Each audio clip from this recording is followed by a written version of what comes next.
I went back to bed. It's Christmas morning and I'm in my Christmas sweater and everything, and I'm just devastated for no fucking reason. But this is normal for people who feel their feelings and don't shut them off. The nervous system does not care that it's a holiday. My fault. I did it to myself because I started looking at my book again yesterday. The book, Mending Me. That is my whole story here. And so it starts in the beginning of all of this when I'm still married and still deeply in all of that shit. I've been avoiding it for probably a year. I've had writer's block because I'm not letting myself get back in that headspace. And I keep saying I'm trying, but I realized today that I've been avoiding it because it's so fucking painful. It hit me about midnight. I woke up in the middle of the night and I couldn't go back to sleep. And I've just been so sad ever since. When this happens, the thing I do and the thing I've talked about here before is that I don't think about it. I don't put a story to it. I don't think of the why. I just feel. And I let myself feel it. And no matter what thoughts are coming up, I don't assign those thoughts to the feeling. Because a lot of the thoughts aren't actually related. It's the feeling causing those thoughts. But the feeling is coming from somewhere, right? So as I'm making coffee this morning and I'm getting the kids settled and I finally get a break and I come down here to just let it out, right? To just cry.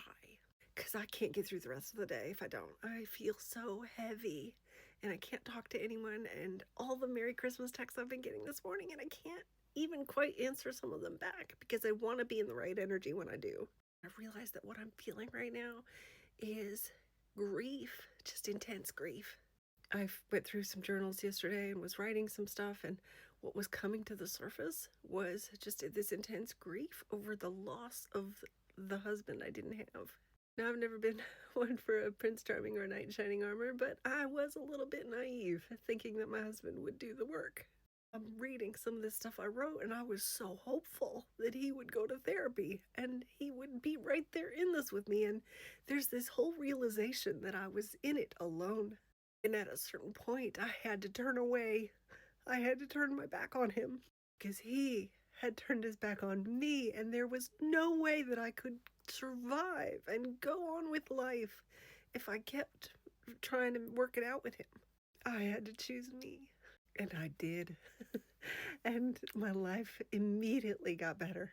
The whole story, everything goes up from there. But I still hold grief in that.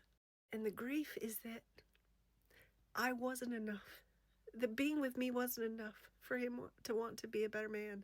And then, because I'm awakened to all of this stuff now, I know that that actually has nothing to do with me. My self-worth is not determined by whether or not that man gets help.